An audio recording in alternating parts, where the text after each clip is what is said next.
Yeah. There we go. Okay, for some Yay. reason, hey guys, it's working on my phone, but not my laptop. Okay. So we're just gonna do it that way. Yeah, we're gonna do it that way. Okay, hold on one second. Let me get something to prop you up. Stand by. Yeah.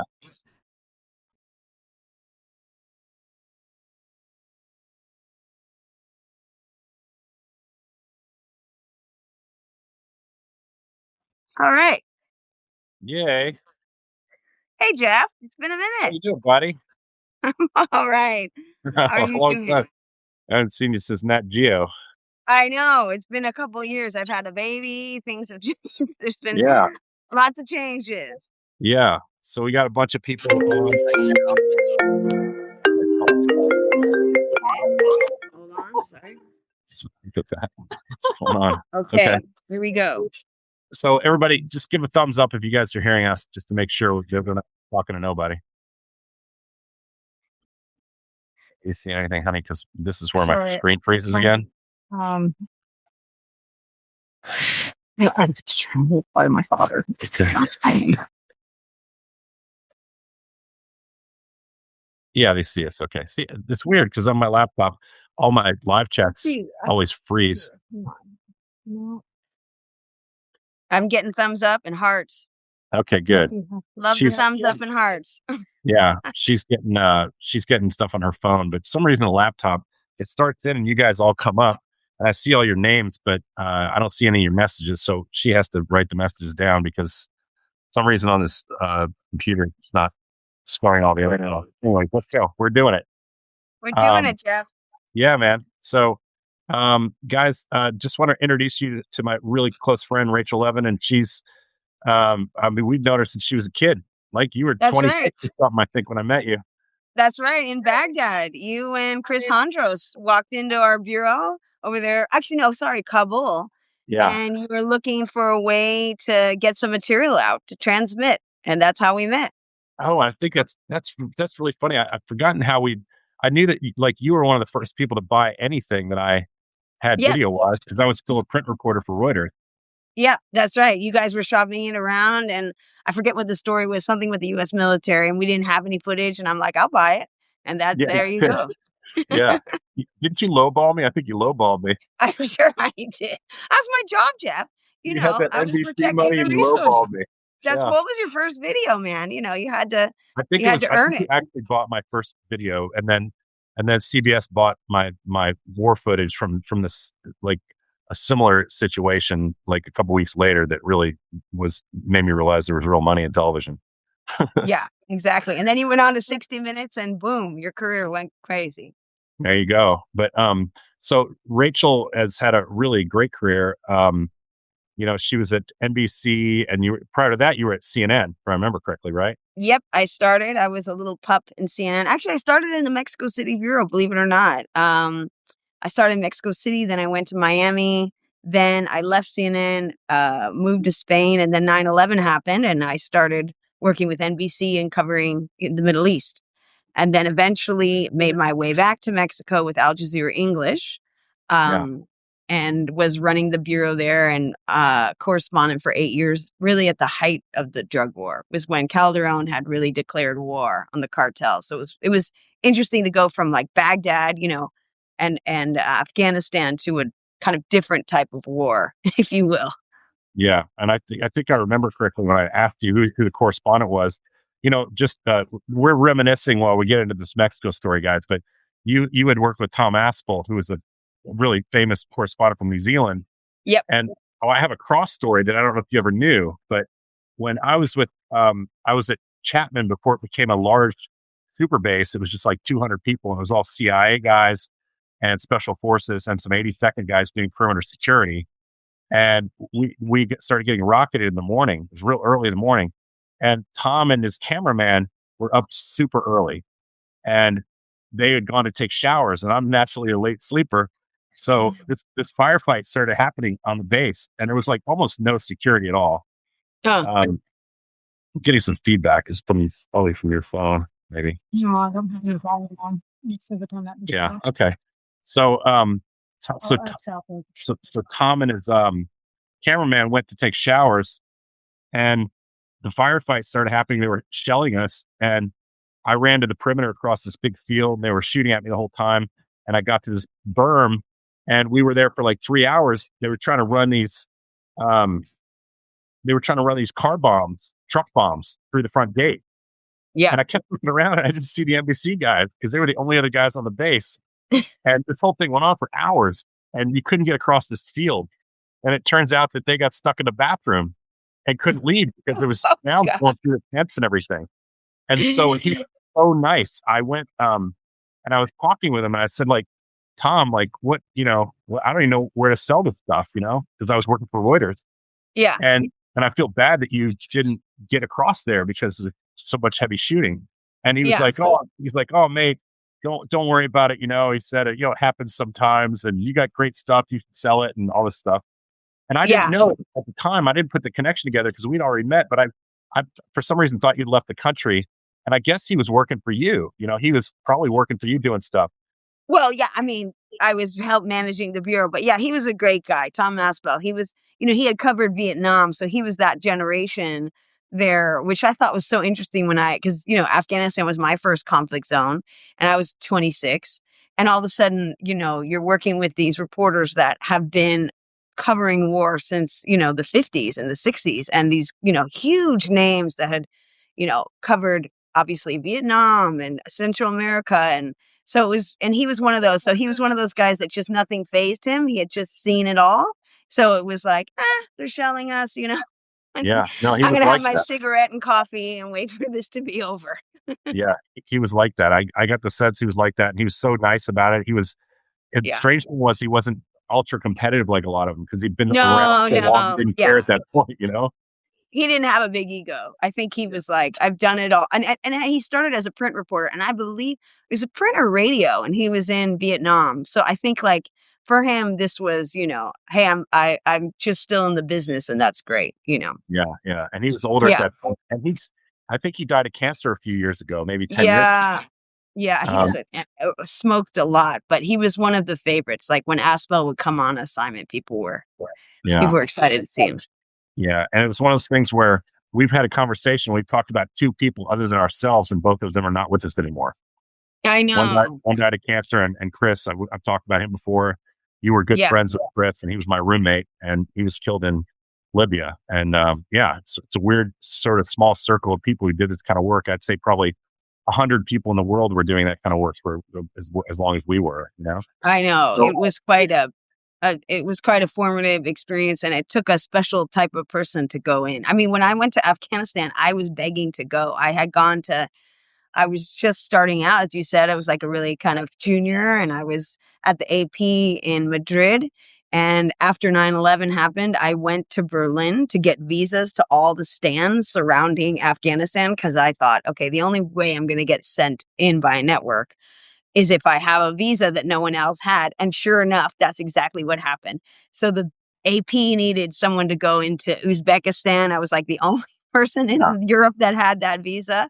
And yeah, I went and then crossed the border into Tajikistan, met up with NBC folks, and then a month later I was sent into to Kabul. So yeah, yeah, now that I'm a parent and my daughter would say at 26, "Oh, I'm heading yeah. to a war zone," I would be, I'd have some strong feelings about that. But at the time, it was just very focused. It was like this is the biggest story in the world, and I want to be there.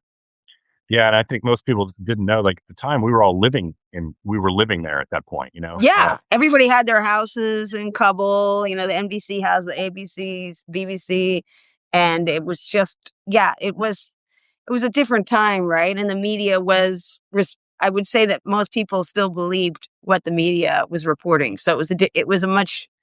I feel for journalists now. It's a much harder world. Yeah, and I think when we talk about your job when you went to Al Jazz, I think a lot of Americans don't understand because there was so much propaganda surrounding Al Jazeera. Oh my God. Hey, is your other computer still on? Yeah, can you hear it? But no, I'm not Yeah, on it. I'm getting feedback from another device in your area, I think. Oh, I'm not. My computer's. I'll turn it off. Yeah, Okay, better. let's see.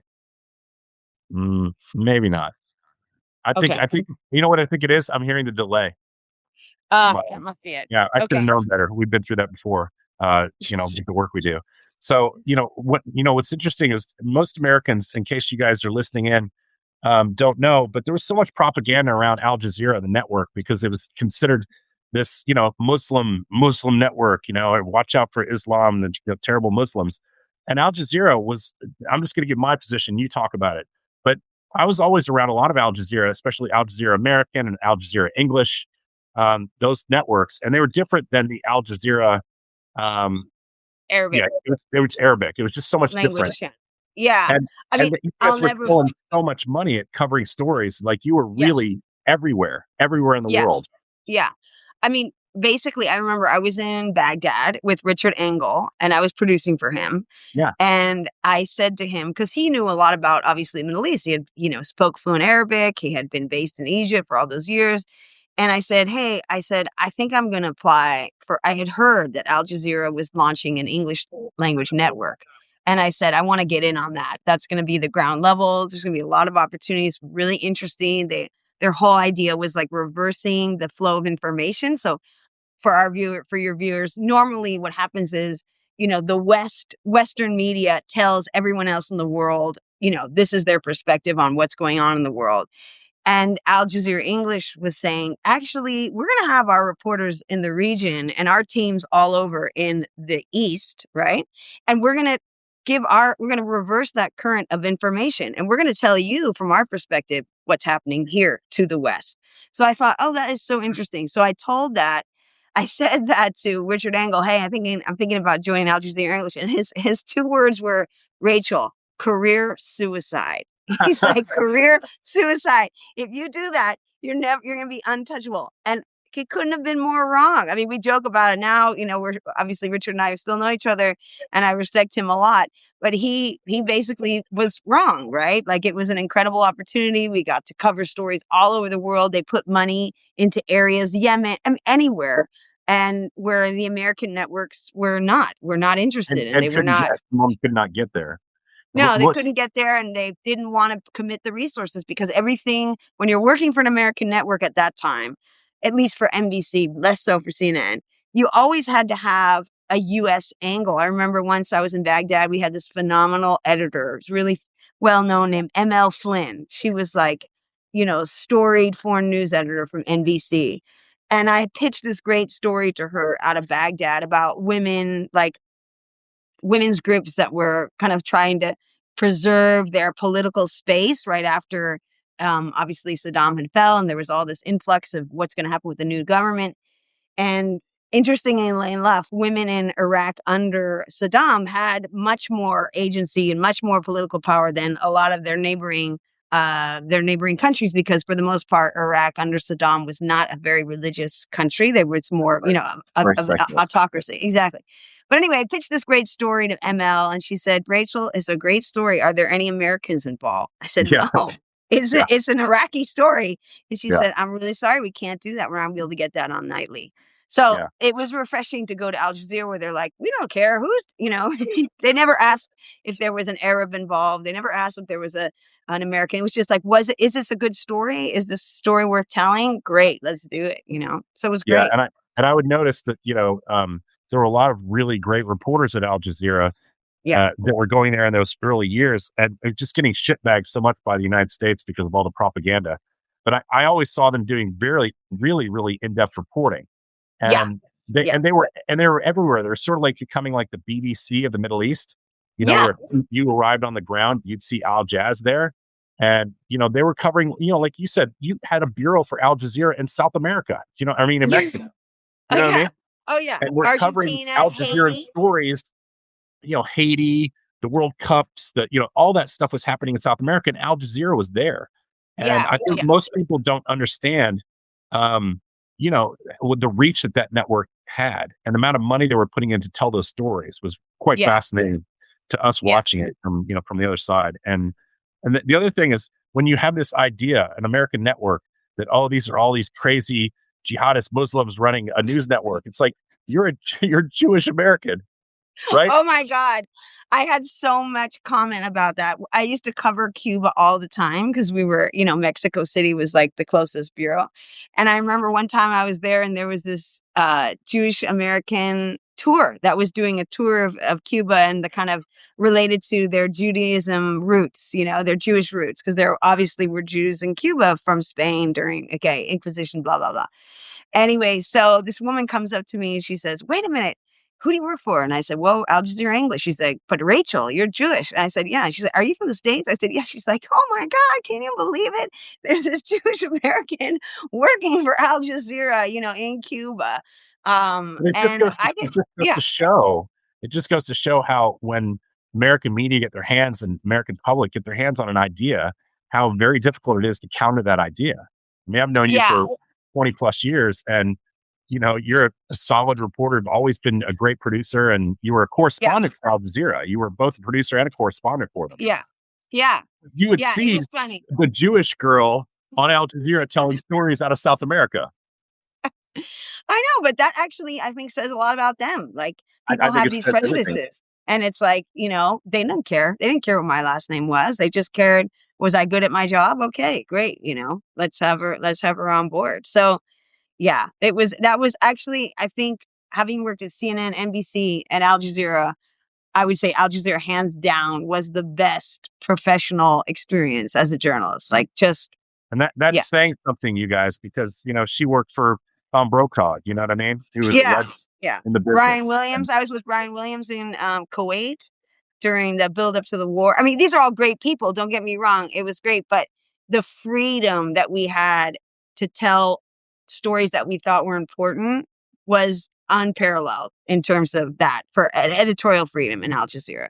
and So, the other thing with that, Rach, is that when you're at Al Jazeera, you weren't as beholden to making sure the correspondent was the major threat. That you didn't have to worry about Brokaw or Williams being this giant thread. You could just tell the story, and it became yeah. more centrally focused on the characters and what they were having to experience. Yeah, I mean, we had obviously anchors that were well known, and but yeah, I would say that it was less kind of star focused, than, of course, when there was a big coverage, Haiti elections, they would bring in the most senior correspondents or the presenters. But yeah, I think there's a really big difference. Like in British television, we call anchors Tom Brokaw, Katie Couric, etc.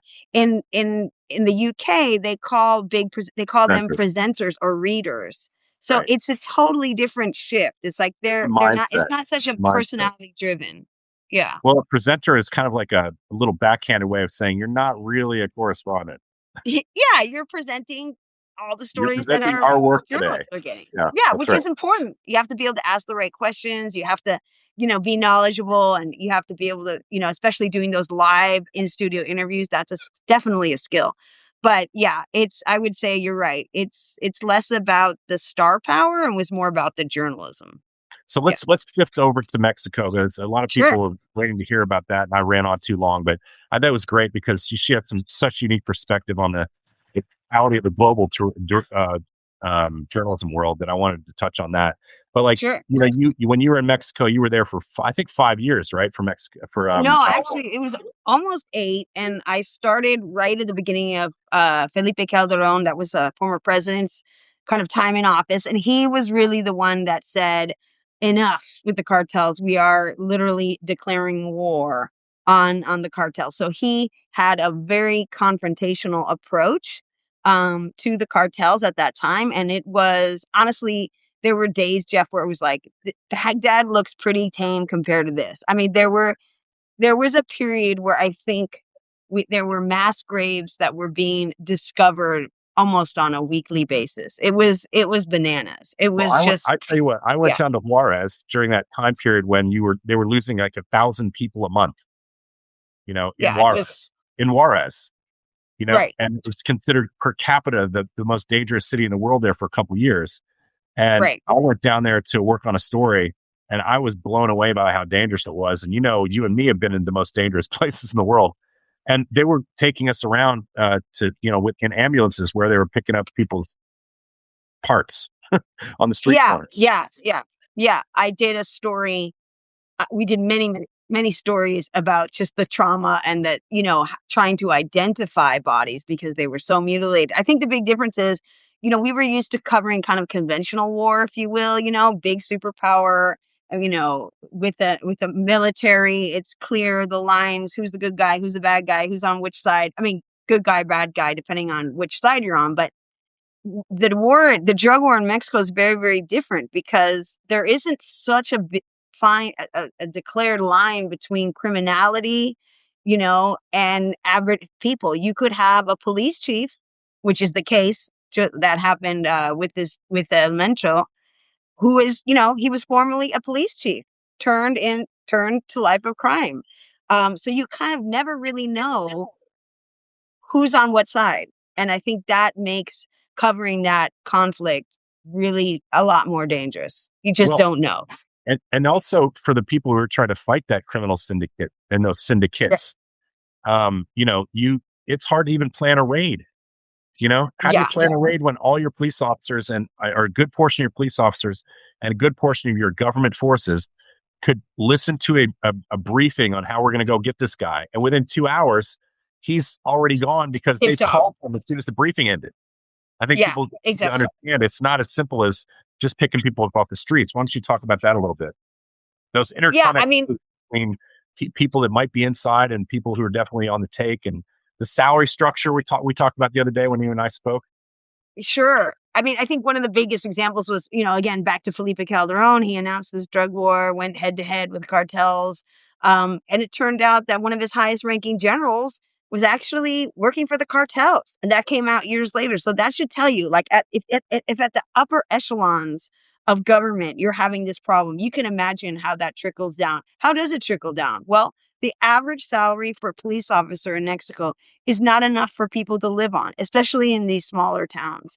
So it's really common. I think for me, after covering it for so many years, and I have colleagues that are still at it and they're incredible, but corruption is one of the biggest problems, right? It's very easy to tell a police officer, I'm gonna double your salary. I just need you to look the other way once a week when, our folks are passing by here, or, this package. So that's the first problem, is that the corruption is so high. It's very easy, as you said, to have people that are supposedly working to fight crime be on the side of the criminals. That's a big problem. And not And knowing also, not knowing who they are all necessarily are when you're internally yeah, they're not going excited. to raise their hand and say, oh, by the way, I'm batting for the other team. You know, you don't know that. Um, And I think what's important for people to understand is that drug cartels they're like multinational businesses, right? They're not just in the drug trade. They're in the human trafficking trade. They're in the extortion trade. They're in the gasoline, believe it or not, trade of stealing gas, major pipelines, distributing. They have multiple businesses that are going on all at the same time. So it's this very, sticky web that's all over the country. Um, and, this strategy, I think what we saw earlier this week was there was a lot of pressure, obviously, from the US government, from the Trump administration, on Mexico to basically show some, effort in the drug war. And this idea that if you cut off the head of these major cartels, and there's various cartels throughout the country. Everyone knows about El Chapo from Sinaloa. That was a very high profile arrest. And this guy, Mencho, he's part of that kind of OG cartel bosses, right? He was kind of the last one standing. And the idea is that if you get him out of the mix, somehow that is going to actually end the cartel, which, as we all know, doesn't really work. Hold on one second, Jeff. You just disappeared. Yeah. So there's a lot of theories about this, but one of the theories is that when you cut off the head, you atomize a cartel. Now there's all of these other cells, smaller groups that will now be vying for that same territory. So maybe for a short period of time, you'll see kind of violence or lines of business get disrupted, but oftentimes it just reforms. And now you're not fighting one big group, you might be fighting three. So, of course, the Mexican government needs to show that they're serious, that impunity does not rule. But if you want to really attack this problem, it's so structural. I mean, most of the weapons that these cartel The United gangs have, States. they come from the US. Yeah. From the They United come States from the and US. some from China as well. Yeah. Yeah, exactly. So, and then obviously the demand for all these drugs in the US. I mean, as long as there's demand, there is going to be supply. There's just too much money, Yeah. Well, you that's know. straight from the movie, right? Yeah. I mean, it is true. It's the traffic. There's some parts to the movie that are, kind of maybe not so politically correct, but the idea of, that this problem is not just Mexico's. It's, you have supply and demand, and you have to work on both of those. So it's a tough one. But what I thought what was really interesting was this explosion of violence that happened. So when I was there, we would see that, right? After a big chief or capo would be removed, there would be these kind of spasms where these roadblocks, these displays of violence. And the Yeah. gang that was most famous for that was called Las Zetas. I don't know if you remember those guys. Yeah. Yeah. Yeah, very, very bloody, very, very bloody group, cartel leaders. Again, former police, special forces that had then turned to a life of crime. And they would, you'd be driving down the highway in Mexico, and they'd have these huge banners on the highway with bodies hanging, people as a message, basically. And this was a message. This is a form of communication and a way of kind of fear, right? So on the one hand, it's telling the Mexican government, we're here. You haven't gotten rid of us. It's telling the population, if you don't play by our rules, this could be you, right? Um, and so that's I think what we also saw this week. What was new was the how widespread that violence was. Usually it's in the kind of small town where it happens. This was everywhere. In fact, a good friend of mine was down in Puerto Vallarta with her two small kids, Right. and they had to shelter in place. Yeah. And it was, We had yeah, people writing me personally asking about what they should do in a crisis situation. And I was having to send them notes, yeah, like they were in a yeah. conflict zone. And I was, and I just calmed down and let it, they're not after you. No, They're after the people that were after their boss. And you just need to be inside and although I wouldn't advertise you're American no, because I think it's not lost. Yeah. yeah, I mean, they did kidnappings too. I mean, but better just to stay inside and have somebody go get your snacks for you. Yeah, well, nothing was there. I mean, there were no snacks to be had because the whole area was shut down. All the stores, everything. They were like literally locked in their rooms for 2 days. But I think again, that was the way of, this he's like, I'm not even though I'm dead, even though I'm out of the mix, you're still going to be seeing my power, right? From all these other members of the cartel that were basically showing that they're a force. We're still here. You may have, and also this idea that three of him, including two other members, died on the helicopter on the way out. That's a little bit suspect. I'm sure it was basically, they didn't want him to have to go to a lengthy trial. This is all me, obviously speculating, but how many times, Jeff, would you have three people dying on the same Simultaneously on the helicopter? on the helicopter. Yeah, Yeah, yeah. So, yeah. Things happen there in Mexico. It's almost like a TIA kind of thing. This is Africa, right? It's Mexico. Um, so one thing I noticed when I was in Juarez, which I think must contribute a lot to this cartel issue, which is in Juarez there were no public schools at all. They were all Oh, small. They were mostly small private schools. If you could afford it, most people couldn't afford it. So you had such a lack of education. You could actually bring in kids at a very young age because they didn't really feel in Juarez they had any other future than to work for cartels. Where we were talking to 12-year-old kids who were assassins. yeah. I mean, there were public schools that usually there's a minimum amount of money that you have to, even though they're public, they're school fees. So maybe that's kind of what you were seeing where these families didn't have that money to pay those public school fees. But obviously, yeah, I think what happened in Juarez and along the border is also kind of connected to NAFTA, right? There was all these maquiladoras that were opened up. A lot of times for our viewers, even though you could be 15 and 16, you could be doing factory work. A lot of factories then closed down. People were unemployed. You've got a young population that's unemployed.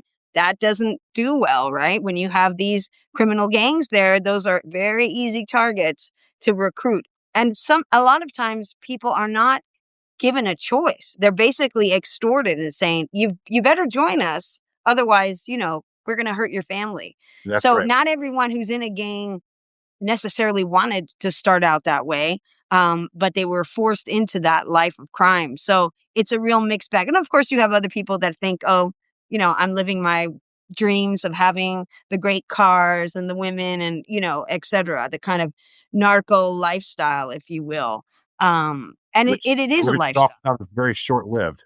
They Yeah. live for tomorrow. That's it, or Well, today. actually, Elemento's, this guy's wife is actually in her own right a pretty well-known cartel leader. She comes from a long line of cartel families, drug Mhm. lord families. And so it's it's a culture, right? Like this isn't a foreign, it's kind of like when we were in Afghanistan and people would talk about the Taliban as if it was this foreign entity that came into Afghanistan. And yes, Pakistanis were involved. There's definitely links to that.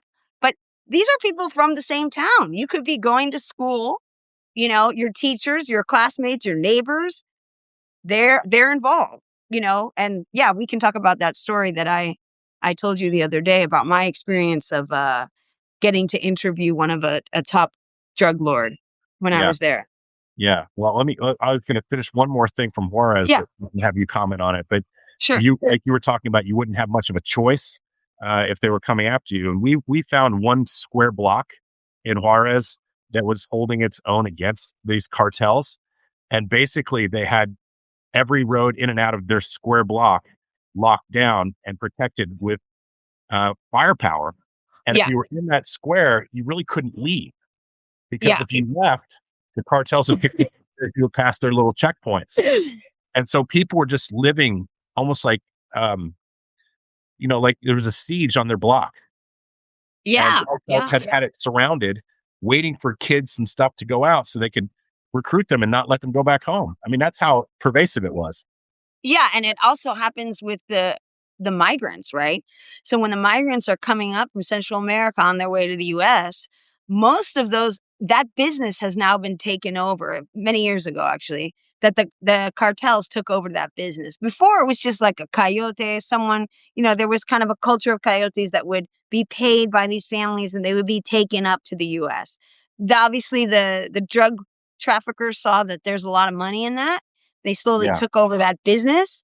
And so what happens is when they're about halfway through, when they're coming up through Mexico, there'll be a point where they'll turn to these migrants and say, you need to join us now or we're going to kill you. Like Mm. this isn't we're not taking you to the US, or we're taking you to the US, but you need to work for us. So it's, again, their presence and their power is pretty widespread. Yeah. When you were working there, did you have any trust issues that you would come across with any of the press that you were interacting with, worried that they were also cooperating with cartels? I would say that we worked with local journalists who I really felt were incredibly brave. I mean, these were people that really put their life on the line. Mexico has one of the highest murder rates of journalists in the world. I think at one point it was more than Iraq. And these people are reporting on their own community. They're risking their life to do that, and they ultimately, a lot of them have paid the ultimate price. So, knock on wood, I felt like we had very well vetted local journalists that I just really respected, because I was like, wow, we get to fly back to Mexico City after this story, and you've got to stay here. And whatever you publish, your life could be on the line. There were newspaper editors that would get threatened constantly. Constantly. I ran into that too. I was interviewing people in Juarez, and I was interviewing these people that were like the drug cartel reporters, and they were constantly getting death threats and terrified to even leave the building. Their Right. building had the kind of security that you would have at Fort Knox. Yeah. Yeah, and I mean, the reporters and then the editors of the papers, they were basically, yeah, I mean, it was kind of, it was devastating. It was devastating. So the people that really put themselves out there to report on this, I got a lot of respect for them. Yeah. So let's talk about that story that you told me the other day that kind of blew my mind, where you were, yeah, well, let's start at the beginning. You were going there for another reason and ended up Right. getting an So interview you with kind a hotel yeah, leader. you kind of touched on this, Jeff, which is that at one point there was this whole vigilante movement, and there's a great film that Matt Heineman put out. I think it's called Narcoland or Cartel Land. Cartel Yeah. Land. He was actually filming it when we were there, so we would cross paths with him all the time, and kind of that's a great way of understanding this whole idea of the line between criminality and justice. So this movement started to spring up all across the country, and basically it was average citizens that's what we thought, who said enough. The police, the military can't protect our towns. Our people are getting extorted. Our women are getting abused. There's been drugs, flowing in here. We are going to take up arms, and we're going to keep the bad guys out. Right? That was the story that they had told the world, and I think there were a lot of people that truly did feel that way. So anyway, I forget it was Talapa, but it was a small town, and it was in the area of this drug lord named La Tuta. And they were called, oh God, what was the name of their drug? The Knights of Malta. I'll think of the name. Anyway, at that time, they were one of the biggest cartels in the area. And this guy, Latuta, had been on the FBI's most wanted list, Mexican government, etc. And there was this town that was standing up to Latuta, and they had a very strong vigilante movement. So we went down, we said, okay, we're going to do this story about how the town is protecting itself. So we spent all day with the head of the vigilantes, who was a teacher by day and a vigilante. That was his night job. Yeah. And His Latuta side had hustle. actually, His side yeah, hustle. I think he was an elementary school teacher. Yeah. And Latuta had also been an elementary school teacher. So at one point, this guy tells me that actually he and Latuta had gone to school together as boys. And I said, wow, that's really interesting. That's Spend for the whole, everybody listening here. We call that burying the lead. yeah. Telling you the most important information at the end of the day. Right. So we're going around with these guys with the guns, with the checkpoints and everything. They have the whole story. It's about, I don't know, 5 o'clock at night. And as we're kind of breaking down, and I said to my guy, hey, I know this is crazy, but I'd love to talk to your old schoolmate, Latuta. And he says to me, you want to interview him? And I said, yeah. And he said, well, I can help you with that. I said, well, hang on. Didn't we just spend the last 6 hours talking about how Latuta and his gang were enemy number one for you guys? And you're, you're setting up all these blockades, and these are, this is the boogeyman. This is the worst of the worst. Are you telling me now that you can arrange an interview with him? How is that possible? He said, well, Rachel, do you ever read Gabriel Garcia Marquez, the Colombian Nobel Prize winning writer, Love in the Time of Cholera, really famous? I said, yeah, actually, one of my favorite authors. He said, well, in his books, you have these scenes sometimes where these generals, they're going to war by day, and at night, they'll sit and play chess together. And I'm like, yeah. He said, well, that's kind of how it works here. So I was like, he said, if you want to interview him, wait for a call. I'll have someone call you tonight. I thought the guy was bluffing. Of course. I'm like, this is ridiculous. But you always, as you know, Jeff, even the most ridiculous things, you have to kind of give it a little bit of credence. So went back to we bought a burner phone, went back to the hotel, and sure enough, that night we get a call from one of this Latuta's former students. It's a woman, by the way. She talks to me for like an hour, kind of feeling me out. And then she says, okay, tomorrow I want you to go to this town, and you're going to check into this hotel, and you're going to wait for another phone call. And I called my editor in Washington because, of course, as you know, with safety, I'm like, look, here's the Look, situation. I'm just going to go see this one drug cartel leader. I'll be back tomorrow. Yeah, exactly. We don't have, it's not like Baghdad. You don't go with security. So you guys know when we are in war zones, because of the dangers to journalists, a lot of times networks hired former military as security for the journalists. But we didn't have any of that in Mexico, nothing. So I said, okay. And he's like, well, do you want to do it, Rachel? I said, yeah. I talked to my team. We were all women, 3 women and 1 guy, a local fixer. He said, let's do it. So sure enough, we drive into this town, and kind of like what you were talking about, as we're coming into the town, we see the military vehicles like going the opposite way. I remember I saw some burned out military vehicle. Yeah. I'm like, okay, I'm we're here. going in the heart. Yeah. And as we're coming into town, I remember I saw this young kid, like a teenager, on a roof with a walkie-talkie, kind of similar to that like Mogadishu shot Yeah. in Seeing the Black Hawk Black Down. Hawk Down. Yeah.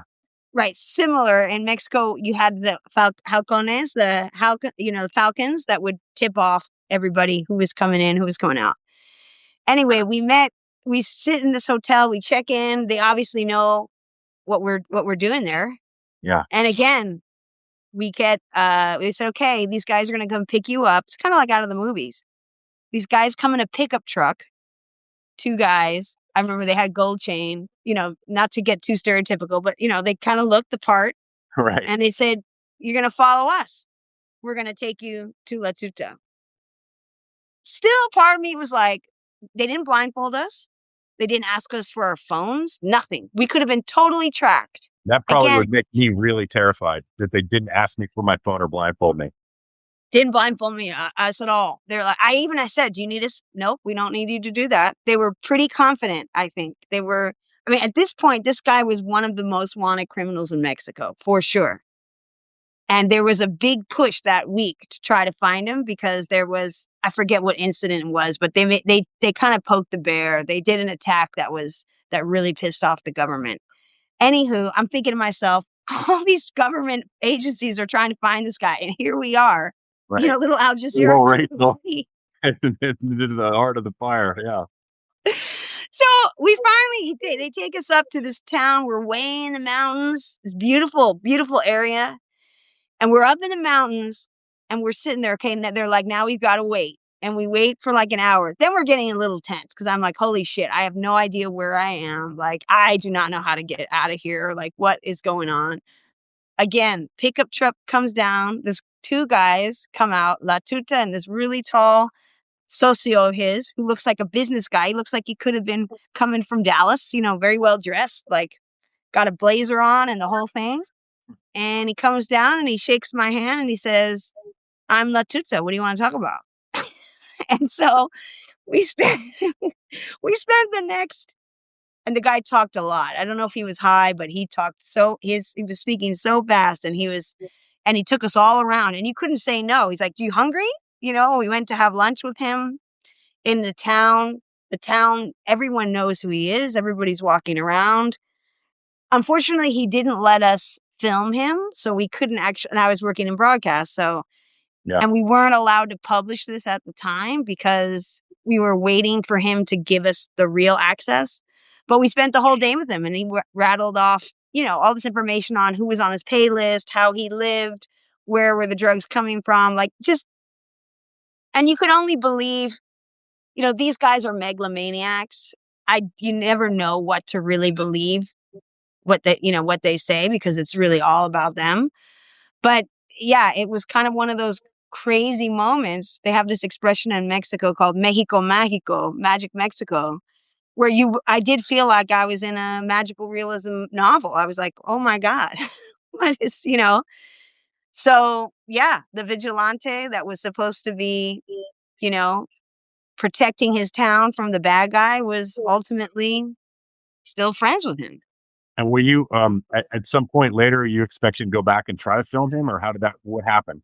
Yeah, so the deal was, this is probably where I had another colleague, an Argentinian or Peruvian colleague that had a kind of similar moment at, like, I guess 2 months later, and he actually pulled out his camera and started filming. I didn't have the guts at that point to do that. So the deal was go back to Mexico City, and in a week we'll come back and actually do the proper sit down interview, get to have his training camps. He promised us access to his training camps. But after that, the military really ratcheted up the pressure on him. And he was eventually arrested. I don't know if he was killed, but yeah, that window closed. But it was fascinating. And yeah. That's so interesting you say that. Like, just so you guys understand, you sometimes don't understand the amount of work that goes into trying to get a story that you may not ever get. And, I had the same experience in Juarez where I pitched a story to my bosses at 60 Minutes to Bill Owens, the guy who recently resigned. And we called it 60 Minutes, we called it a blue sheet. It's like a one sheet, basically a one page pitch. And I put all these different elements about the Juarez story. We were going to get Americans in the story, just like you say, who lived across in El Paso, because there was a unit of nurses and doctors that came across every morning to help in Juarez with all the killings and people that were wounded. We were going to be in an ambulance driving around with those guys for a couple of days, see what they were seeing on the streets.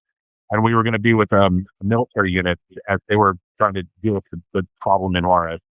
And I got and then the other thing was, because there weren't a lot of schools open at the time, it was so dangerous. There was a school for kids who kind of were orphans, and they were in a band. They would go every day and play in this orchestra. So you had this Mexican youth orchestra learning Yeah. how to play music, and it was just like Yeah. this really interesting breath, you know. Yeah. And we had all the elements of it. I went there. Of course, my security guy wasn't allowed to carry a weapon. He's normally allowed to wherever else he was operating, but there he couldn't. So we were kind of running blind and very risky and very dangerous. And I got back and Bill said, "It doesn't sound like you got all the elements that you wanted." And I said, "Bill," I walked him through my blue sheet and said, "Every single element in the story I've acquired and we have access to. We just need to go back with the crew now." And he says, "Yeah, I don't know. It just doesn't sound like it's all there." At the same time, Craig and Brent Renault went and did the exact same story and won the Poke for it. Wow. Wow. Who So are they? Who did they do it for? they did it for Vice. They did it for Vice. Right. And Yeah. it was one of those things when, you're working on stuff and you're working for a team. And, I had the same thing happen to me once with the Taliban story I was doing. It sounds like it's interesting, but you and your correspondent with the Taliban up in the mountains where they're training, I don't know. You know what I mean? After I've been in vehicles with them, like, you know, driving around while they're vetting I me, know. they're And vetting you. People have yeah. no idea the absolute risk you take to try to get a story, not just to get a story, but to try and get a story on the air. And Yeah. I think the biggest thing for me was that you can take all these risks and to you, they become a failure. You're like, I failed at this. I didn't get it done. But the other thing that the audience never knows, the audience Yeah. never knows the stories you don't get. They only know the ones that you get and put on the air. And so it's like, it's a failure in your own mind, you know? Yeah. Yeah. And also, I think the other aspect is to the people, to your sources, right? Like you go down there, you're having Yeah. people open up about really very traumatic stuff that's happening in their life that they're living. We just go down there for the story and we're out. And then when that story gets killed, you're just like, oh my God, these people just spent, the last hour kind of pouring their hearts out to me about all the trauma that they're going through. Now I've got to go back to them and say, I'm really Some guy sorry, in New but York who doesn't get it to kill the story after spending 50K. yeah, I mean, I remember with Hurricane Katrina, and I was down there for NBC, and the Today Show was coming, and all of a sudden, they kind of changed their schedule at the last minute, and they're like, "Okay, they want to come to your location, Rachel. You have to find a story. We have to have a live guest that's ready to go live at like 4 a.m, right?" Yeah. And of course, again, these are people that have just lost everything. And it's not the rich people, in New Yeah. Orleans. These were that parishes that were outside.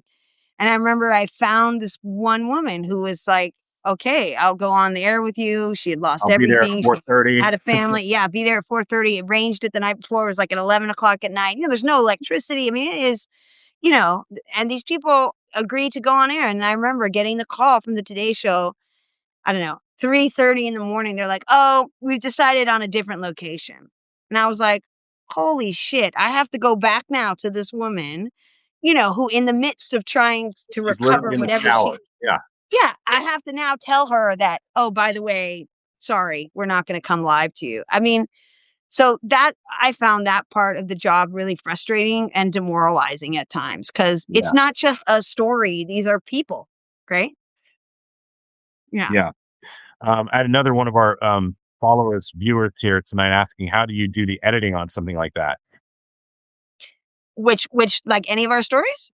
Yeah, you would have those kind of edits wouldn't be done on location because you go back to Mexico City and you'd have to shoot something like that, and then you'd be back in an editing bay with somebody going over a story that you would do. Well, it And depends. that's really trash. We had stories, we had both, right? So if it was like a rolling coverage where it was a story that was happening now, like for example, what just happened in Puerto Vallarta, you'd be editing in the field. Different Yeah, networks work different ways. NBC, they don't edit in the field. They send everything back to New York, and they have a team in New York that's then finessing the script and doing the actual edit. For Al Jazeera, we were field crews, so we would edit local. We would edit where we were. We'd have our editor, obviously in New York or Doha, that would take a look at the script, make sure it was factually correct, make sure it kind of passed the sniff test, if you will. yeah, And that's how that would work. But if it was a really delicate story that was more investigative, yeah, as Jeff said, you'd wait, you'd come back to Mexico City, you'd kind of have your sources, you'd have to confirm some stuff, maybe get some additional interviews, some reaction from the government. Always, you have to get that other side. And then you put that story out there. yeah. And in the case of my stuff, like for instance, if I was in Iraq or something, we Yeah. did that story in Ramadi. We did a 2-part series for the evening news, even though we'd gone there for 60 minutes. And it was one of these stories where we went there for 60 minutes and got this incredible story. And Jeff Fager, the executive producer, said, well, yeah, I mean, we just did a Ramadi story 9 months ago, so I don't think we want a second one. And we'd filmed for 13 days. He said, why don't you just give it to Evening News, even though I didn't work for Evening News? So Right. we went to Max McClellan, who was at Evening News, and he was what we call a crash producer. So Right. you'll send your stuff from Baghdad back over the satellite, and you'll have a producer on the other end. They'll be working with crashing that piece for you. Crashing it means they're Yeah. doing it in fast time, trying to get Yeah. it on the air soon.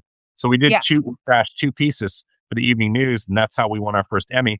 And Max never set a foot in Baghdad, not one. You Yeah. know, Yeah. so that's Exactly. how Exactly. those things work. And then for 60 minutes, we were very seldom would ever edit in the field unless we were going to stay in the field. We would normally come back and write a script. Sometimes we write a script on the plane. Sometimes we spend a month writing a script, and you could have a turnaround that would take 2 or 3 months easily. So it just Yeah. depends on the kind of news organization you're working for and the kind of work they're doing. So, Right. Rachel would have done stuff for the morning shows, and that's definitely fast crashing stuff. Evening news, crashing stuff every day. Whereas mine was sort of more time Long consuming, form. and more time long format stuff. Yeah. So it just depends on the medium. Yeah. Um, so, what do you think is going to happen with the situation in Mexico? I know you're living in Bali, and when I talked to you the other day, you were like, "Who?" I told you about the American Canadian hockey game, and you didn't even know they played for the gold medal. That's how far Well, away I from mean, that's I far away follow from the the world news, you are. just not hockey, Jeff. Yeah, That's Olympics. yeah, What I think Mexico's under a lot of pressure. I mean, the timing of this was really interesting, right? It's right before the State of the Union. I think Trump wanted to have some kind of wins, in terms of the drug war, showing that he could boss around Latin America.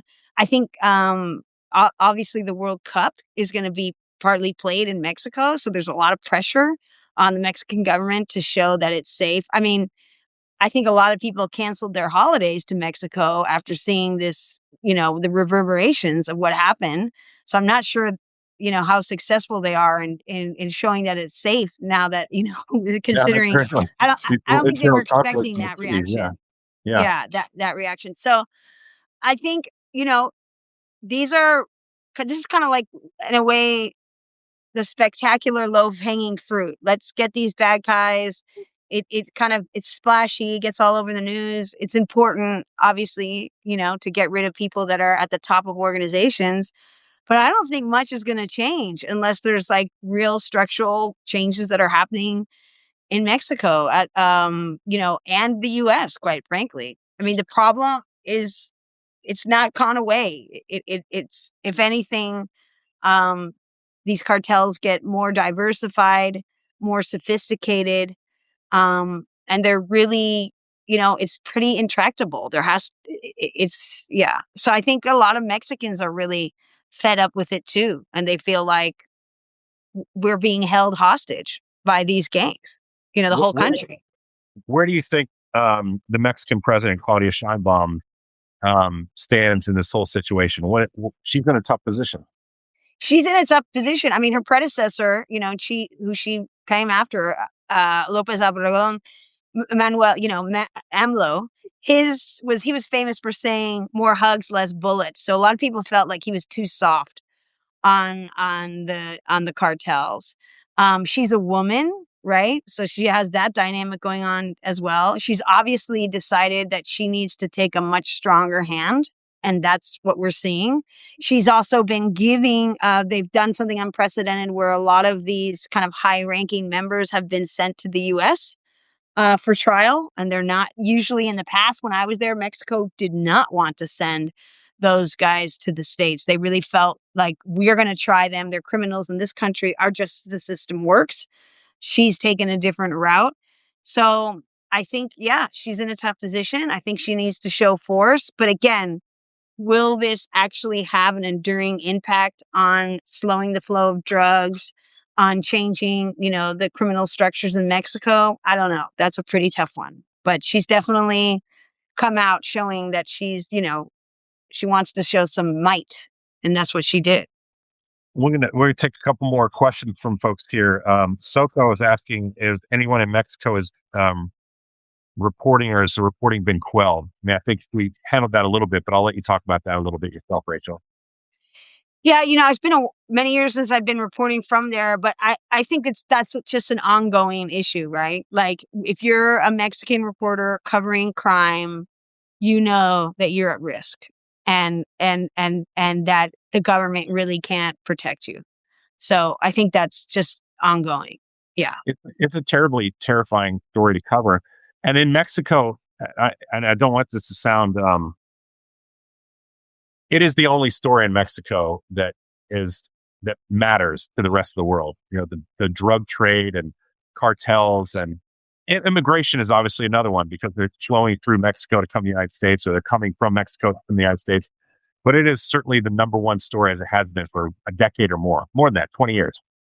Yeah, I mean, I think Mexicans, when I was there, they would get really frustrated at that narrative. They would say, like, what people associate the country with is narco violence, and obviously Mexico is a beautiful, incredible country with lots of other stuff going on. They have a tech scene, agriculture, tourism, like music. I mean, all the things, right? And interestingly enough, there Juarez, actually, there was a period where it went through a very, very rough time, but then it came out of it, and it was and it was a very safe city. So I think Mexicans, a lot of times, at least my friends that are there, they get frustrated that the only thing we talk about in the American press is the drug violence, and we don't talk enough about all the goodness that's happening there. So, I guess that's on us as the media, because, as we know, Jeff, if it bleeds, it leads. And, the sensationalism, people want to read stories that really jump off the page. And that story that you had about that, orchestra and youth orchestra that's powering through in the midst of all that chaos, that didn't make the evening news. Well, it probably should have. Yeah. Yeah. There's another question here from Jacqueline. She said, I've heard the cartel used AI to make videos look more extreme, um, more extreme violence. Is there any accuracy to that? I don't know. I would not. I wouldn't put anything past. The cartels are very sophisticated. Like Rachel was saying, they're like American companies, and they're just doing illegal things, and they have the same tech and the same business savvy that any other American company would have. And it's hard for people to wrap their feet around that. These are not dumb people. They don't No. become billionaires with their own armies and their own sort of shadow governments without being extremely smart and knowing how to manipulate the system. So the fact that they would learn how to use AI would not surprise me at all. Hell, Trump knows how to use AI. He did a Yeah. video the other day of him Exactly. Canadians. Exactly right. Let's see. Yeah.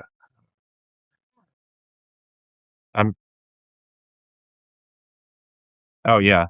How has the Remain in Mexico asylum policy affected the country? That's a great question, actually.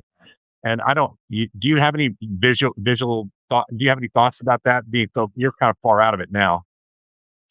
Yeah, is the question about whether or not Mexicans can get asylum in the US, or what's So the what the policy, has been that you can't cross the border.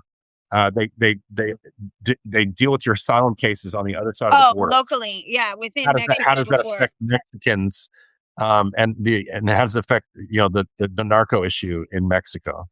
Yeah, my guess would be that the US government would want everything to do to keep that policy in place. I don't think there's going to be extra sympathy because of the violence, and that now sadly, those asylum cases are probably going to just stay across the border. I don't see, if anything, I think it would actually strengthen his resolve to say, this is exactly why we don't want people crossing the border, because there's this violence on the other side, which is,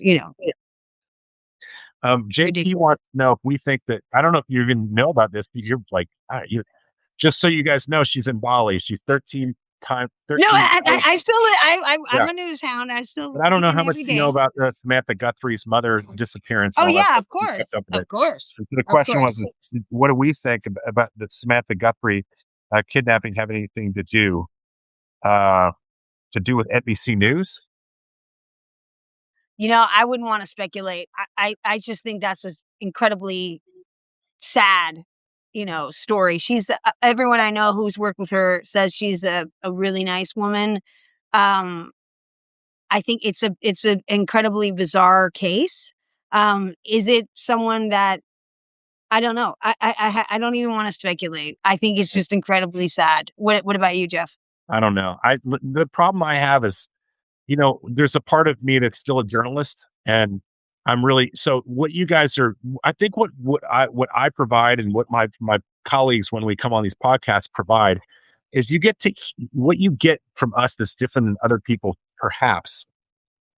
Is we're not Joe Rogan, we're not somebody else, but what we give you is the ability to see inside the working mind of a journalist. And Right. what I would say when it comes to this question is the working mind of a journalist would say we just don't fucking know, and Yeah. we wouldn't we want to follow evidentiary leads to make a determination of that. Wouldn't know what could we speculate and say, it sounds interesting. It's in that part of the country that's near a border. The guy going to the front thing might have been a cartel looking dude, but anybody can buy a set of fatigues. So it's one of those things that you really need to follow all the evidence before you kind of speculate on it.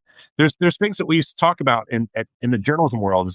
There's the stories you talk about at the water cooler, and you guys are Yeah. the water cooler. We're in the water cooler Yeah. here, and then there's Yeah. stories you can publish, and those Right. two things are very different things. And so even That's though right. we're in the water cooler, I'm always hyper aware that tomorrow this could be released to 170 or 180 other thousand viewers, and not just the 500 that are paid subscribers. And so the water cooler becomes like a public thing at that point. And given that, I'm always really careful not to speculate, because then it starts going to your credibility as a journalist. That's You're right. speculating on things. I knew a reporter who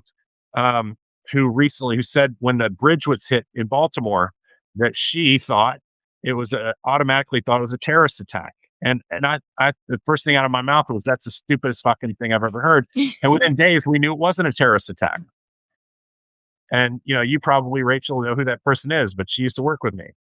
And Oh, yeah. yeah, yeah. I know And that person. yeah. And so from my perspective, I just won't go there. I won't go Yeah, down. I think it's okay to say you don't know, right? And I think that journalists, I think it's important for our credibility to say that. I oftentimes was doing live interviews. So most of the times when you're doing a live interview with a reporter, the reporter has an idea of the question beforehand, because you'll talk about it with the anchor, like, "Hey, ask me about this or this," and the anchor will say, "I want to ask you about this other detail." And if you don't know, you'll tell them, "Hey, I actually don't have information on it." But sometimes they throw a curveball, and you're doing a live interview, and they'll ask you something where you legit don't know. And it's okay to say that. You could say, and as a journalist, I'd say, well, we don't have information on that, but here's what we do know. And I think Yeah. that's the important thing, is to say, we're still waiting for the facts on XYZ. But here's what we actually can talk about. Because this is what, as you said, Jeff, here's where the evidence is. Here's what we know is happening. So yeah, I mean, well, sitting here in Bali, even though I'm removed, I'm in a little bubble, I still watch everything that's happening. And I have to Well, and say, like, you also run your own independent production company too, so it's not like yeah, you're not keeping up. no, no, no, But no. But I'm just saying, I miss the news. It's just such so fun and great to have this conversation with you. And when I do look at what's happening in the country right now, it's kind of mind blowing. Like, as we were chatting earlier today about the Senate confirmation hearings for the new Surgeon General, and it's just like sometimes I look at it, I'm like, Jesus Christ, what is going on, man? man, I don't What know. is happening over there? I would say that most of my subscribers on this page who are listening right now would probably all love to be in Bali right now on the beach, not thinking about the State of the Union and all these kinds of things that we're having to deal with here in the United States. We're going to take a couple more questions, and that because that'll be sort of an hour 15, and Yeah. she's 13 hours ahead and had to get up early to be on this, but. Um, Average Joe wants to know what's the cartel's position on the expat communities in Mexico. Are Oh, they yeah. targets or are they sort of hands off?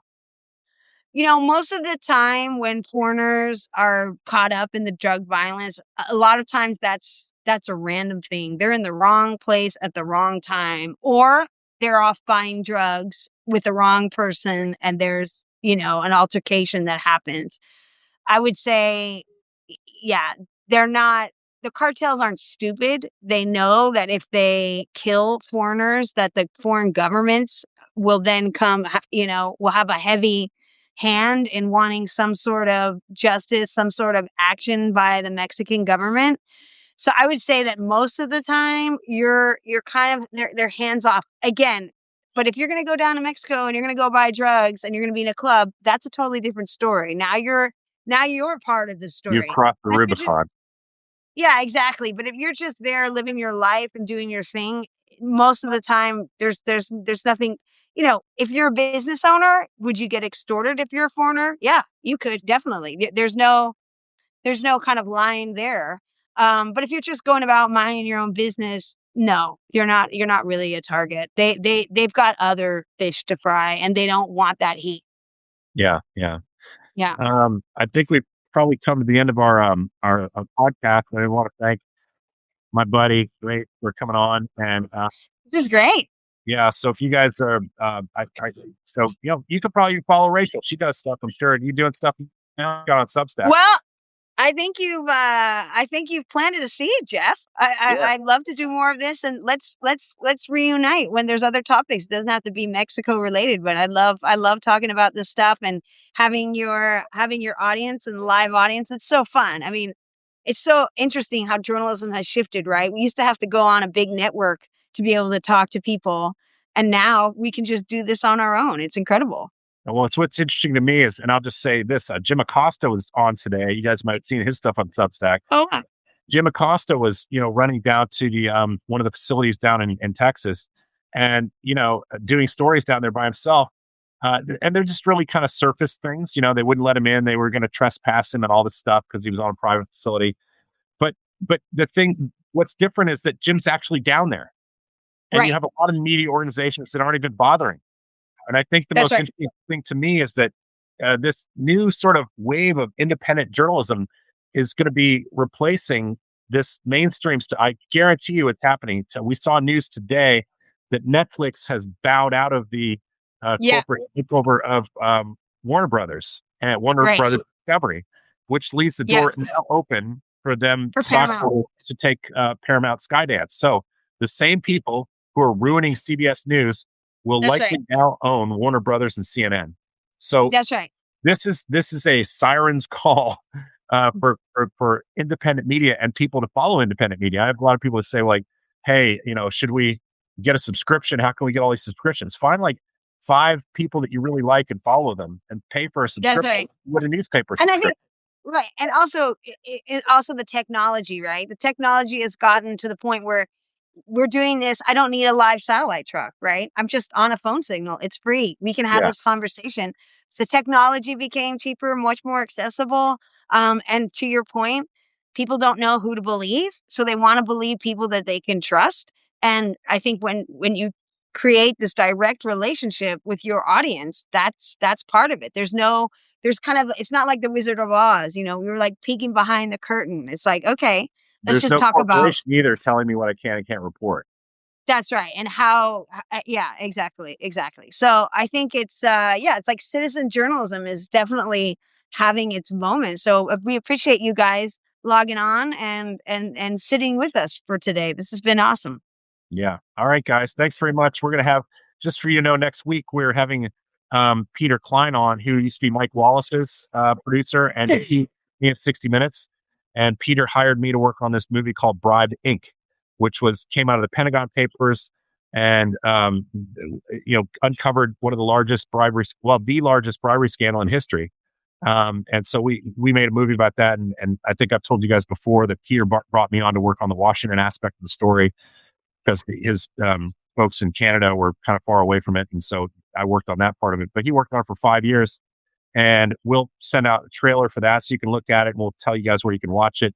And then we'll have Peter on next week, and we'll be talking about that film. So hopefully you guys are still sticking with us. And Ray, I'll talk to you soon, and we'll start talking about stuff you're doing over in the eastern part of the world. Yeah, sounds good, Jeff. All right, guys. Have All a right, good guys. one.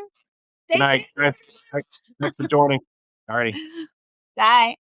Bye.